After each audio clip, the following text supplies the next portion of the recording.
What is going on, everybody? Welcome to another episode of the Culture 316 podcast. I am one of your hosts and producers, Jordan Nahisi. Joined by your concussed co-host at this point of recording, Mo. What is up, people? Thank you guys so much for joining us on this latest episode. Also, for anybody who was kicking it with us during Vengeance Day, thank you so much. It was a lot of fun.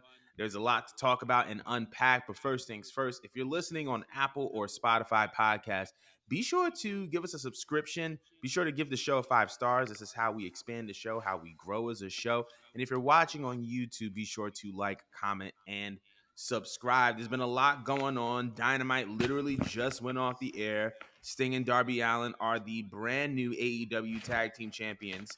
But there's other things that we got to tend to because Tony Khan had a big announcement. So let's get right into that. Uh, I would say in the second hour of the show, Tony Khan made his big announcement, and that is that on March 13th, live from Boston, Massachusetts, AEW presents Big Business. That's March 13th. Tickets are on sale. It's 5 weeks until this event. And we saw a couple of interesting little tidbits in the background and graphics and court, including a little boss in the background, a couple dollar signs, reminding us of a very, very familiar, very popular, very loved women's wrestler. Y'all should know who I'm talking about. But Mo, how do we feel about Big Business? And do you have any predictions as to what may be possibly going on?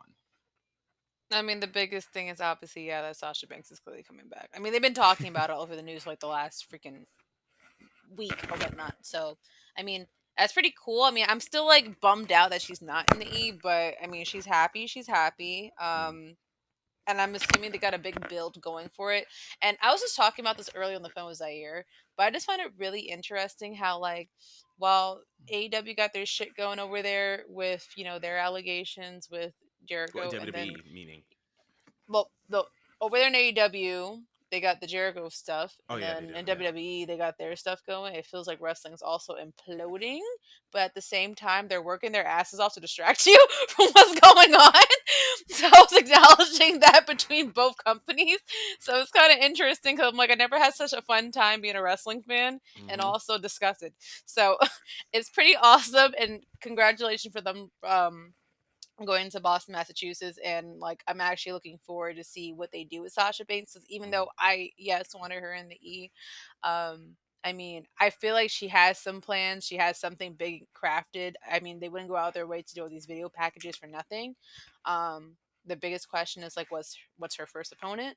Um, and all I could think of is Soraya. I'm not sure if you Mm-hmm. had any other suggestions, but I have nothing else to be really excited for Boston, Massachusetts. All I could think of is Sasha, or Mercedes, I should say. Sorry, God, I can't announce her slave name, but yeah, Slave name is crazy. it is a slave name. She don't like the E anymore. I'm not getting her back. Like I can't be delusional anymore. But how do you feel about it, Jordan? I feel great. I think this is kind of the first time we've seen, and just to kind of show you the popularity of Mercedes Monet. I think the last time we got a branded version of AEW Dynamite that was supposed to signify the debut of a new wrestler was when CM Punk made his AEW debut. So I'm very, very interested to see how this turnout is going to be. They're going to be doing the TD Garden, which is they most notably did WWE Survivor Series, obviously home to the Boston Bruins and the Boston Celtics. So this is an NBA arena. This is an NHL arena. We're talking anywhere between 15 to 20,000 seats. So we're gonna really see in real time how much of a draw Mercedes Monet is, even though we know Sis is a draw. I'm very, very excited to see what comes of it. Like you said, I could see Soraya, but with the addition of Deanna Perrazzo, I feel like that could be a potential opponent as well. Tony Storm, Mariah May.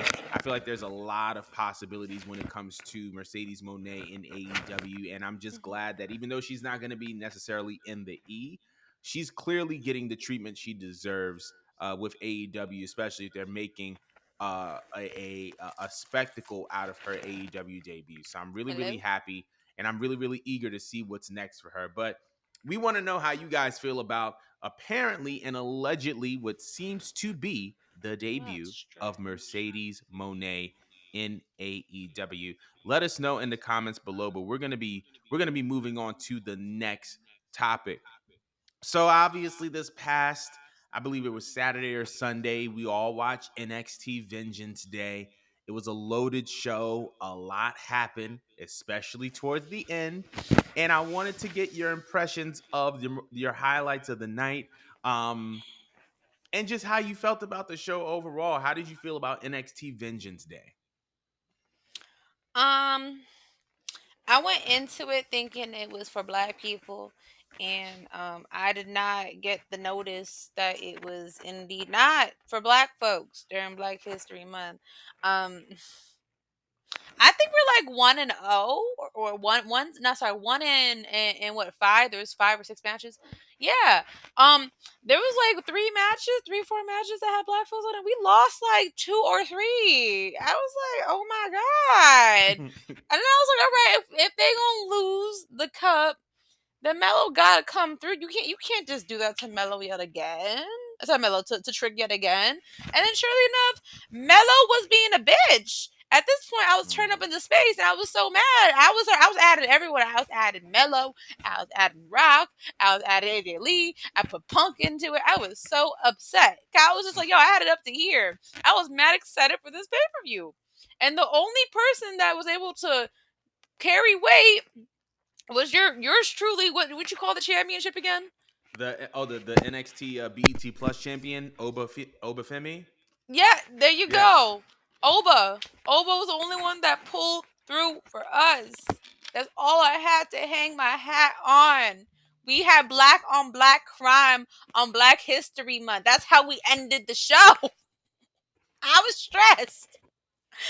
But if I had to deduct that and I was just paying attention to the overall of the show, the matches were actually solid. It was a fun pay per view, and I feel like me personally, I always enjoy NXT's pay per views. I really can't remember the last time I actually watched an NXT pay per view and I was like bored or I mean I could have been mad, but I was still like into it.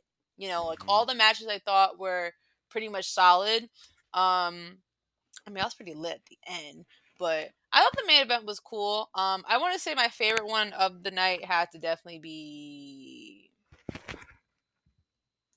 tag team. I do like the tag team. What about the tag team? I think the tag team is actually my favorite match so Mm. far.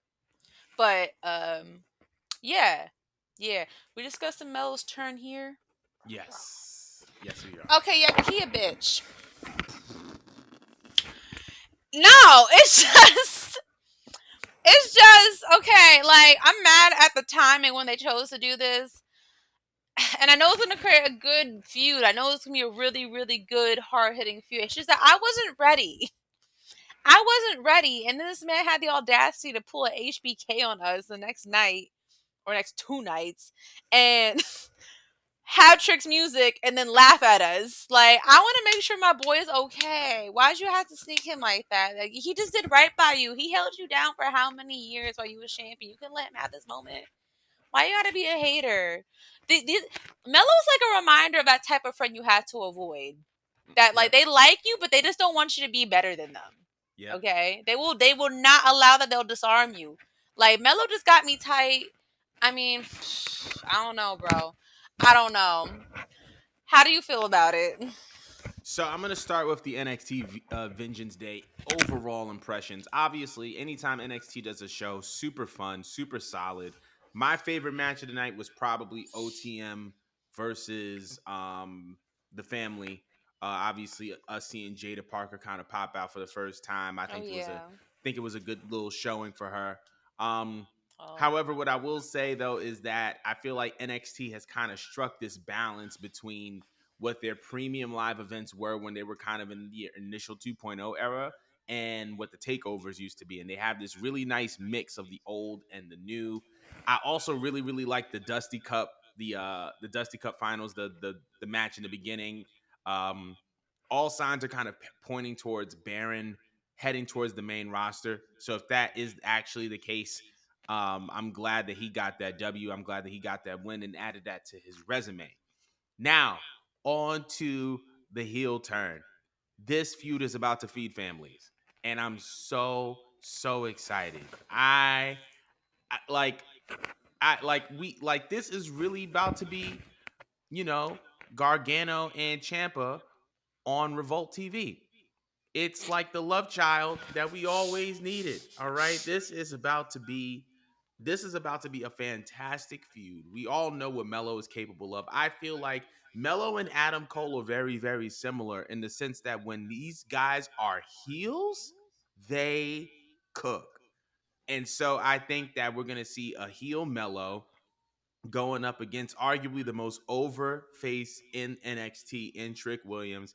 And I feel like they're going to have a banger match probably at WrestleMania weekend. I'm predicting Stand and Deliver. They're going to have some type of hardcore match or street fight or what may have you. The promos are going to cook. The match is going to cook. I'm super duper excited about it. But man, I'm just, you see my smile. I was waiting for that heel turn. It's been building, it's been brooding. We saw little subtleties happen with Mello's facial expressions, his body language, things that he would say and things that he would do when he was around Trick that let you know something was up. And then on Tuesday, when he kind of tied it in all together, it was just like, this is fantastic. This is great. And I feel like the feud is really, really going to cook. And I'm super, super excited. But we want to know how you guys feel about NXT Vengeance Day because we're on the road to WrestleMania, which means that we are also on the road to NXT Stand and Deliver, which is going to be happening in Philly on WrestleMania weekend. So let us know how you felt about NXT Vengeance Day. But we are going to be moving on because obviously something that has been making waves in the wrestling world has been the Roman Reigns versus The Rock WrestleMania 40 main event with the status of Cody Rhodes pending. If you watched SmackDown last week, you would have known that it was kind of insinuated that The Rock will now be going after Roman Reigns. However, there were reports that were coming out on Twitter saying that officials have been passing out, or somebody had been passing out, "We want Cody" signs on Raw. And it kind of leads me to think this may not be as real as we think it is. Do you think that the "We Want Cody" movement is a work, or do you think it's real? I I think that it started off as not a work, but then they're making it into a work because it ended up working. By Mm, that I mean this. Okay, you have the whole TKO thing happening, and I don't think that they're smart enough to pre-plan the tying into that. And you have a lot of people in the back that are very big fans of Dwayne, are very close friends with Dwayne. Um, and I felt like watching the show that they always tend to snub Cody just a little bit, and I can't help but to think that he gets snubbed just because, yeah, he was in AEW, and mm-hmm, yeah, he took direct shots. So I feel like they almost kind of like cock tease him with his position, but I feel like the crowd kind of took over, mm-hmm, and now they're trying to make it work into an angle to where it's going to work into Cody's favor, because I just feel like watching that segment with Cody and Rollins in the same ring and the crowd just like literally cracked me all over Rock. I forgot what the chant was. But what was it? Was something Rocky. What about it? What was the chant? If you remember it, you don't remember, I it's don't even cool. remember. I don't even remember. I But it think was. Mhm, I go don't ahead. remember it, to be honest. Whatever. There was a chant that I made think it was Seth Rocky Rollins. sucks. Yeah, it was something like that, and like Yeah. it actually like threw off Seth Rollins. Like you could see the Mm-hmm, natural look in his face that like he wasn't even expecting that. And I mm-hmm, just feel like we're like the most ruthless crowd out there. If we don't like you, you'll know it. If we love you, you'll know it. And I feel like we are in a day and age where I don't think that is necessary to have Dwayne hijack this. I was more excited to see him last year. mm, I don't mind seeing him at all, but I don't think it was necessary to have him rob Cody of opportunity. Because we watched him take a major L last year, but we came to terms with it because they maneuvered the pay per view. Sorry, not the pay per view, the storyline to being what it was, and it ended up being a very beautiful thing. Now it's like a little too late for me mm-hmm. personally, because like you don't want to have Cody come over here for nothing and lose his momentum. Right. And I think the crowd sees that there's more you could get out of a Cody match than you could get out of a Dwayne match. Dwayne's old. He's in his 50s for crying out loud. Like, he Mm-hmm. can't do too much. And he displayed that when he was wrestling with Ginger Mahal. So to me, I feel like the crowd sees through that. It's like, hey, we love you, Dwayne, but this is Cody's time. Why are you taking it? But I Mm, feel like WWE sees that and they're gonna try to like build this into some underdog angle. And I mhm, still feel like in the back of my head, maybe this might end up being a triple threat. I don't think Cody's gonna fully lose his opportunity. I don't know why, but I can't see it. I feel like he's gonna get somehow wedged in there, or maybe they just might try to give him like a Daniel Bryan moment or something. But either way, Cody's gonna come out being a major baby face out of mhm. this. Like, it's people have been calling it like a cult, the type of like support that Cody has. Like, I saw, didn't you open up on Twitter today and see someone get a neck tattoo in the same spot as Cody? Nuts. Unhinged. Cody I don't saw even it. like the placement of his tattoo, and fans are out here getting Cody tattoos. Like, I'm Mm-hmm. sorry, I don't think you could fake this. You just can't. But I feel like knowing them, they see what's going on. They're not gonna try to make Dwayne look bad. So Mm-hmm. they're gonna try to manipulate it into a way to be like, oh, ha ha, we planned this just so like you appreciate it more when Cody gets over. But Mm-hmm. that's what I think. I think that it was not a work that's being formed into a work. But what do you think? I'm gonna start off by saying something that my therapist told me years ago. History doesn't repeat itself, it just rhymes. This entire situation brings me back to 2014 WrestleMania 30 when we were set on Batista versus Randy Orton in the main event of WrestleMania in New Orleans. And then all of a sudden, we see the surging popularity of one Daniel Bryan. And the Yes movement absolutely hijacks Raw and thus makes it possible for Daniel Bryan to have a match against Triple H, which would then allow him to have the opportunity to go up against Batista and Randy Orton in the main event of WrestleMania 30, which then leads to one of the most iconic moments in the history of WrestleMania. When I'm looking at this particular incident, I feel like I'm seeing the same thing. There are certain nuances that make it very, very unique. One of those being that Cody's story has been something that we've been hearing about for the past year and change ever since that he's been, well, 2 years really, ever since he's been back in WWE.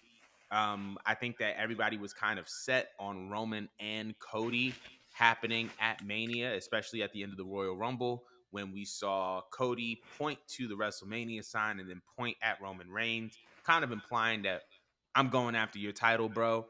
Um, so I think that's what makes it different.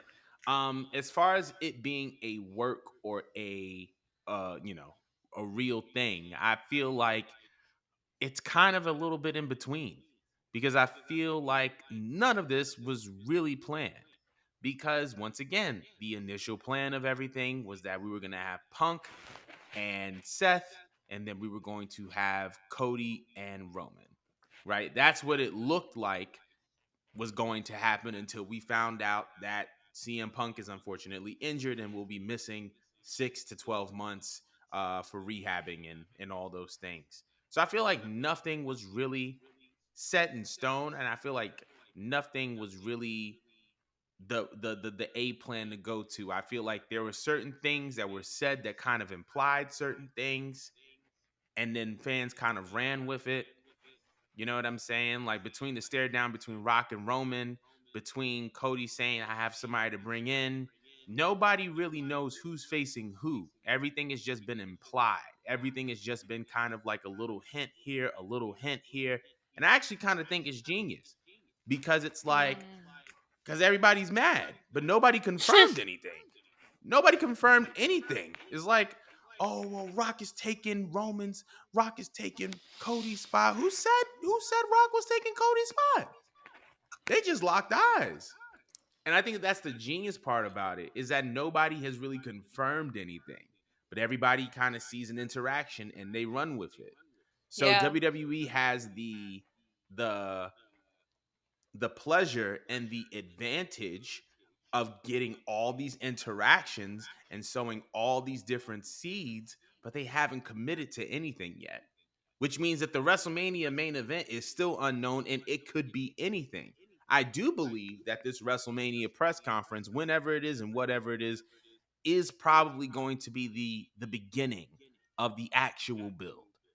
And so I'm Mm. very, very eager to see that. But as far as if it's a work or if it's real, I think it's a work at this point. Like the powers that be, if Triple H is the guy that is in charge, which, it looks like he was in this position 10 years ago. He knows what to do. And so I think that this is definitely a work, and I'm very, very eager to see what happens next. But we want to know how everybody else feels. We want Cody. Is it a work? Is it real? Let us know in the comments below. But we are going to be moving on because speaking of The Rock, things have just gotten out of hand. Obviously, wrestling fans are super passionate about their WrestleMania main event. And unfortunately, it has affected the daughter of Dwayne The Rock Johnson, Miss Ava Rain, who is on screen, the NXT general manager. She has deactivated her Twitter because of receiving multiple death threats in light of her father hinting at being a part of the WrestleMania main event. I just want to know your opinion on this, on all this. Um, Wrestling fans are really out of control, and I actually feel sorry for Simone. Like, I know I'm always dragging her. Like, I'm always dragging her for her lip and her inability to put them together at times when she's not speaking. But I think it's crazy and it's sad and unsettling that, like, for some reason we're watching this. I understand, like, we forget that this is a scripted sport, and Mm-hmm. we're watching it's like television. We get wrapped up in our emotions when we watch certain things, but it's just like, what was she gonna do? What exactly did you want her to do? Like, did you want her to phone her daddy and be like, "Dad, you can't do this. You have to give this to Cody." Like, what kind of pull do you think that Simone Johnson has on the WWE? Do you not see where her career is going? Mm-hmm. I'm like, she's not doing very much of anything of importance. Why did you think that she has control over WrestleMania? That you're just gonna go to her? Like, I just thought that was just weird. It was odd. And I just feel like it goes back to us being such a very emotional, entitled fan base. Mm-hmm. And I wish we had this energy towards other things. We Right. don't. Right. It's just weird what we pick and choose to be very mad about. Yeah. Because clearly, like, we have some power in your heads, right? We got all this power. You guys want to use it for picking on The wrong Simone. things. Yeah. Yeah, the wrong things at that. The things where we want your power and your backing. You guys are just like silent crickets. Oh, it's not that serious. It's just WWE. It's not that it's a scripted sport. But like for WrestleMania, you're really coming at Dwayne's daughter. I just thought that was just really weird. I feel very sorry for her. It's not a good feeling to get death threats, guys. Yeah. It's not cool. It's really not cool. I'm happy she actually deactivated and got off social media. It must be really hard, bro, being a wrestler, because I would have burner accounts if I was on Twitter or Instagram or whatnot. I would literally have a social media manager run my account and just have my burners and play on my burner accounts, because it's just too much with the way these teenagers. I'm assuming it's not adults. I'm assuming that it's teenagers or young adults or whatever running around these not burner accounts, these avatar accounts, stand accounts or whatnot, just running their mouths, just like saying anything. It's just like, at the end of the day, I mean, I might not be a fan of her work or anything that she does because she's bad at everything. But one thing I would say is that Ava, sorry, I gotta get my licks in. Ava is a person. She is a human. She has feelings. You don't know what's going on in her life, what's going on in her day.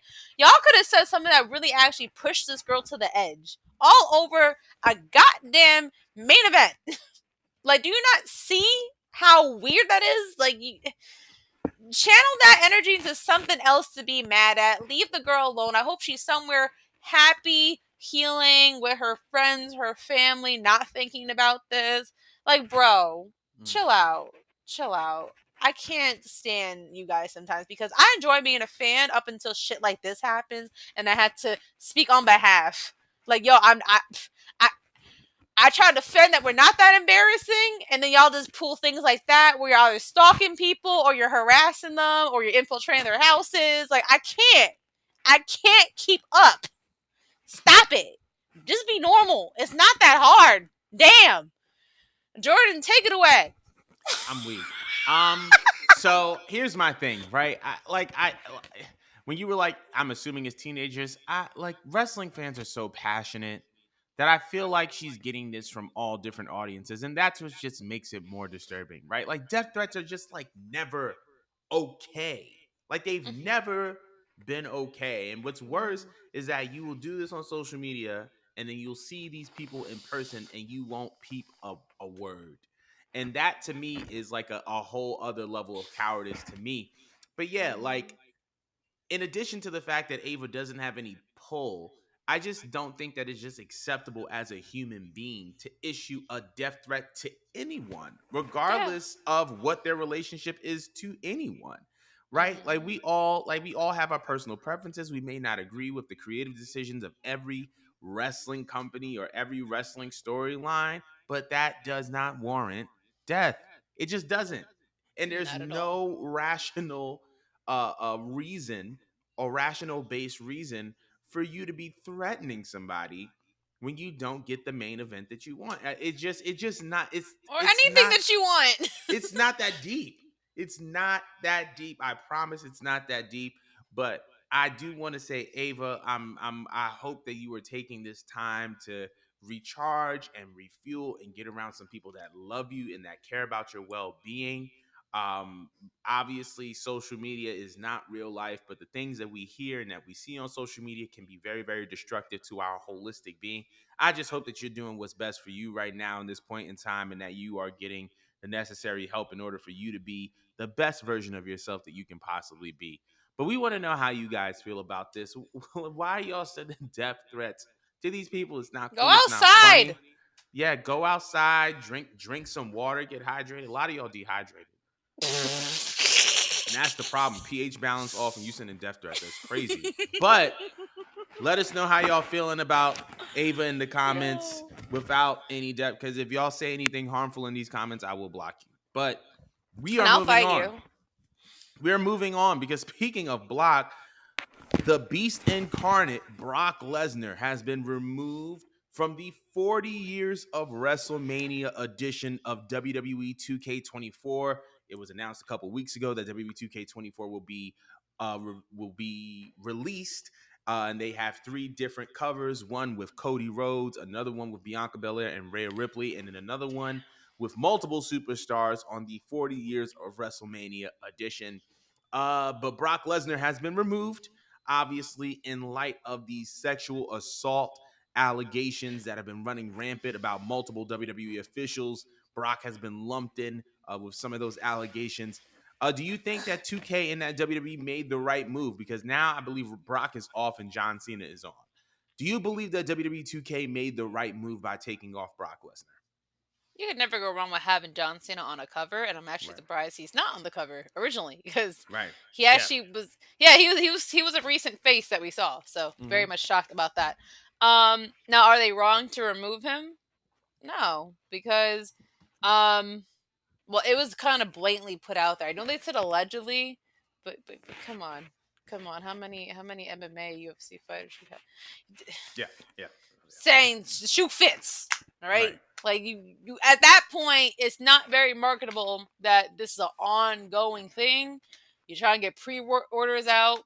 People have a nasty taste in their mouth, and it's like even if this goes away, any person could come out and be like, I was also a victim, I was also a victim or whatnot, and it's gonna circle back to things like that.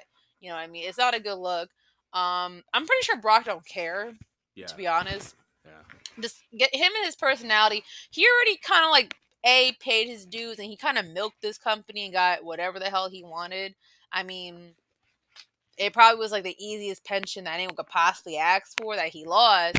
But I don't think Brock really is that much bothered. I mean, it's not like he's like a continuous face on the show. It's not like he was holding the belt or anything, and it's not like it was too much of a drastic change for him. I don't think he probably feels guilty. Mhm. I think he's probably okay with it and like, all right, like this is how it ends, whatever. I'm gonna go back to doing what I'm doing. But I think it was smart in terms of like a business move to get rid of it, because you obviously want to move away from the internet as much as possible. Like right now, they are doing their hardest to try to wipe or I wouldn't even say like clean off any fingerprints, because I'll be honest, the detectives done got that shit you know what I'm talking about. Yeah. There's no type of way you could try to polish this, but they're trying to make this like not look as bad as it is, and the least you could possibly do is not have faces that already been identified to be tied in with this case. So I mean, good for them. Good for John Cena for getting on yet another cover of a game.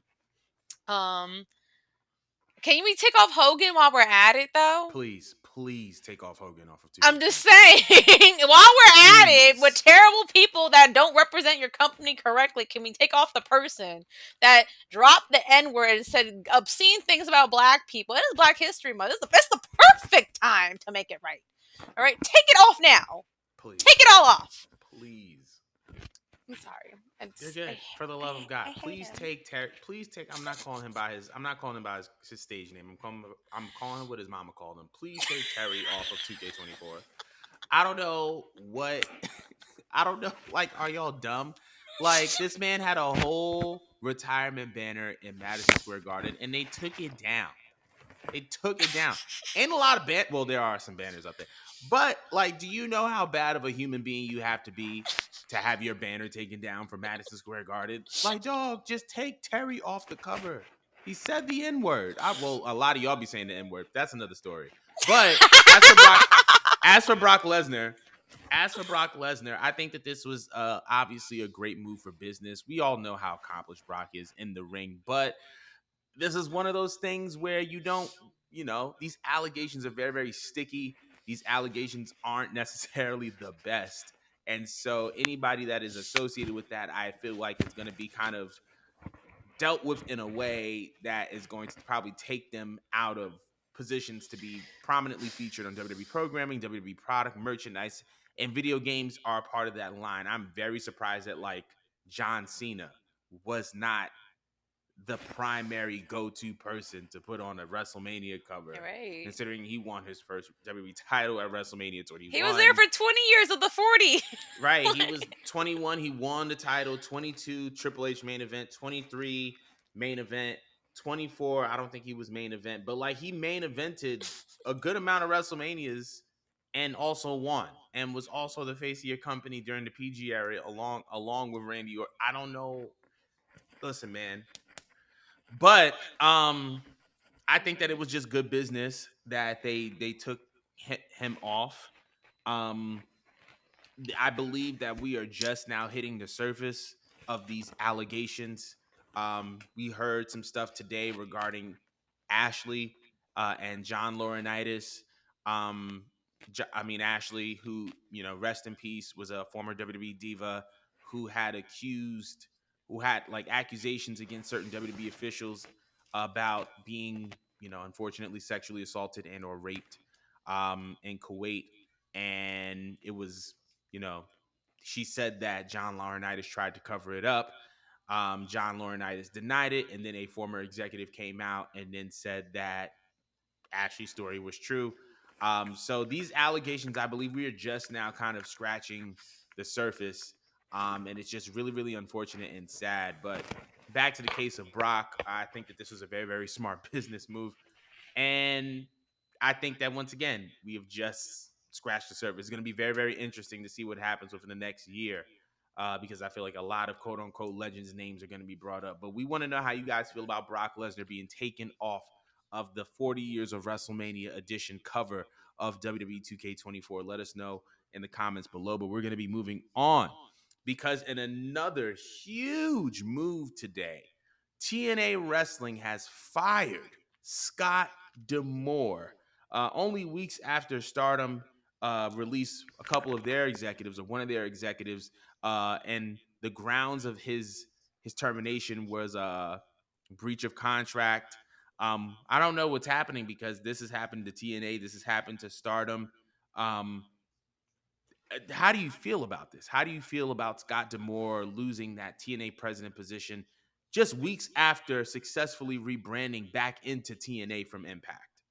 Well, sorry. Well, Excuse my throat. Excuse my throat. Um, yeah. Well, I don't. I'm obviously not an avid watcher of TNA, but I just do think off of like timing that that's really weird. That's a Hmm. very weird thing because I mean TNA has. It feels like it's officially back on the map. It actually feels like it's a product that people want to tune into just as much as maybe tuning into Raw and AEW. So, Raw and AEW, WWE and AEW. Oh my Right. god. Excuse my CTE, y'all. Um, Excuse my CT. yes, yes, excuse my CTE. No, it's just they put on a somewhat decent. I actually didn't like that last pay per view, but they've been putting on a decent show, weekly shows. Apparently, they just sat there and updated the titles and all that stuff. People's happy over there. I think it's pretty odd timing that yeah, they did just kind of release this man. Did they ever explain why they got rid of him? They never really disclosed any details. But a lot of No. wrestlers have been kind of showing support in his favor, so I don't think that it was Right. anything. Yeah. I don't know nothing about the guy. Outside of me reading earlier today that he kind of was in favor of Ms. Blanchard, even though she kind of screwed up, and we all know what she did to La Negra Rose. Mm-hmm. But it looks like to me when I was scrolling through off of his name trending, as Jordan put it, a lot of wrestlers seem like they were bothered and sad by it. So part of me is wondering, like, does something sketchy happen that they just randomly gave him the boot at such a odd timing? Mm-hmm. You know, like what exactly occurred? So, oh, I'm dropping my laptop. God. Am I back? Yeah, Am you're I good. You're okay? good. You're good. You're still I was here. like, God damn it, I ruined the show. I'm sorry, people. If you're listening, this is a hot mess. CTE and a laptop falling. Um No, from what I was trying to say before was that I just feel like there's going to be more information that's going to unravel about this before I could fully comment because it's kind of giving that this was like an unfair, abrupt move that happened that Mm. the whole entire roster is not exactly in agreement with. I don't really have an opinion on this Scott Demore person. I don't really know too much about him. So I'm going to pass it over to you, Jordan, because if you know anything about him, though his work, how you feel about it, any theories you have, lay it on us. So I feel like releasing Scott Demore from TNA is the equivalent of releasing Triple H from WWE. We're Mm, talking about someone who has a lot of creative input, creative influence, someone who is very, very instrumental in the development of the infrastructure of TNA, someone who has kind of taken the product of Impact Wrestling from when it was obscure and when it wasn't in the best shape to rebranding it, refurbishing it, and repairing it so that they can attract talent and also put themselves in position to do business with multiple wrestling companies. This is a wrestling company that we talk about the Forbidden Door. This is one of the only companies that's been able to successfully work with WWE, AEW, and New Japan Pro Wrestling within the past 3 to 4 years, which says a lot about the character of the people there and just how willing they are to do business and doing cool stuff for the fans. Scott Demore was somebody who was well loved by a lot of the wrestlers. And in fact, I believe that Moose was the one who said if there was no Scott Demore in TNA, there would be no Moose in TNA. And considering that he is the current world champion, he's the current face of the brand. I think that that says a lot. I do think it's a little bit suspicious though, and I think it can kind of go in, one or two ways. One, I think it's, you know, there's been suspicions of talent being poached from multiple wrestling companies. It may have something to do with that. Or Anthem itself, which is the parent company of TNA, wants to put it on the Ring of Honor path. Somebody kind of pointed out online that this is kind of the first step that Ring of Honor took when right before they kind of, went super, super downhill was they removed a very, very powerful figure who was very, very instrumental in the infrastructure of that company. And the next thing you know, everything fell down. And I think that, those are the two possibilities that I'm seeing right now. But once again, like you said, we need to find out more information. But Scott Demore is one of those people that he's so what he did with TNA was so remarkable that he is going to have a job by next week. Like like whether it's WWE or it's AEW or it's Ring of Honor, he will be working somewhere because he has a knack for talent. He has a knack for rebuilding creative environments. And I just think that we're going to see him somewhere else. But I want to know how everybody else feels about this. How do you guys feel about Scott D'Amore being fired from TNA Wrestling? But we're going to move on to the next and last topic of the show because a while ago, I believe in August, we were talking about Cash Wheeler and his road rage incident where he flashed a gun and kind of put it on somebody. Well, it looks like that prosecutors are pursuing charges against Cash. His hearing is set for February 20th. Do you see this spelling the end for FTR? What's next for Cash and Dax if this goes through? I never like envisioned them doing a singles run. Mm, And it's not a good look. I mean, it's quite possible he could get fired over it, and rightfully so because I read through the whole entire thing. Sir got mad about someone driving not fast enough in the slow lane, and you went around, and you still pulled. The person actually allowed you to pass, and you still pulled over and whipped out your gun like an asshole. Like who does that? Like you have to have some severe anger issues to do that and assert your dominance. Like the person, it wasn't like they were like playing cat and mouse on the road or whatnot. It wasn't like this mm, person was driving slow in the fast lane or the middle lane. It was a slow lane, the lane that you get off at an exit. Why are you upset? right. Especially again, the person pulled over. The person wasn't trying to resist you. The person was trying to come at you. You felt the need to step out and do what white people do best and colonize everything, including the road. Apparently, the road was yours at that time, Mr. Cashwheeler, and you want to pull out a gun on somebody. Like, I don't blame the guy for pressing charges, and he was very smart to act like he was going to work and then tell him the rest for his Mm, own safety. Very smart move. Good on him. I don't think that type of behavior should be rewarded.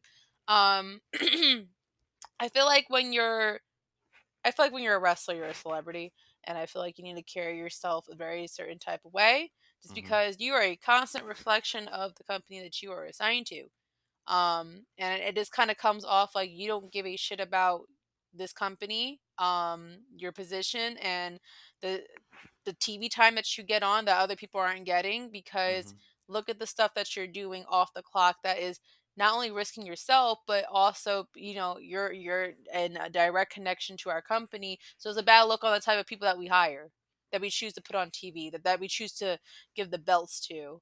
You know what I mean? I'm pretty sure Tony doesn't want to have people like that representing them. mm, So to be honest, if he gets punished, I'm gonna feel bad for his partner, because I mean no one deserves that. I mean, like, but at the same time, I mean, again, you're disrespecting him and you're disrespecting Tony. You're disrespecting the whole AEW company by doing some stuff like that. Yeah. He should be reprimanded. Honestly, I do hope he serves some time. I'm not sure how much time goes hand in hand with what was it, aggravated assault or with a Something like that, firearm, or attempted some murder, something like that. Yeah, something like that. murder. Something Not like that. murder, not a murder. I'm just saying, I don't think they're gonna survive separately just because you're so used to seeing them together.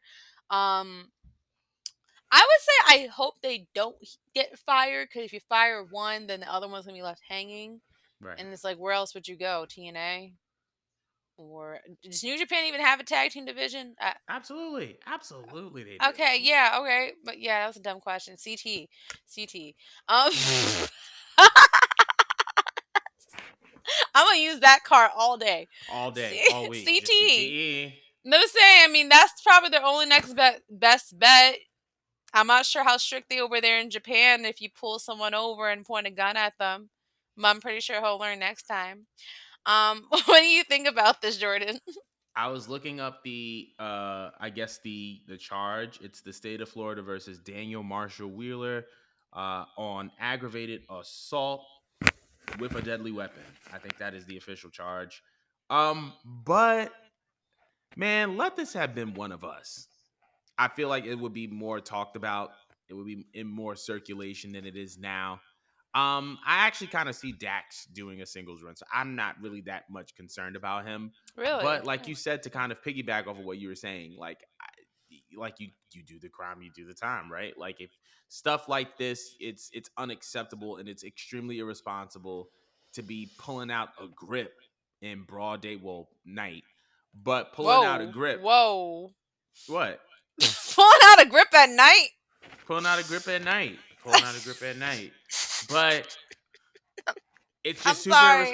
Yeah, That that's still I needs did. a pause. That still That needs a still need pause a for me. pause. As you That did still need right. a pause. What are you gripping at night? Because what? Yeah, hey, but I feel like stuff like that is just very, very irresponsible. And considering not only that you're a talent in a company and that you are a celebrity, you're also pretty much the face of tag team wrestling over the past 2 to 3 years. You can't be walking around here saying that you're the best tag team in the world and that you're the best and da da da da da da da, and then you pull out the grip at night. It's not a good look. It's not a good look. And if you do the crime, you do the time.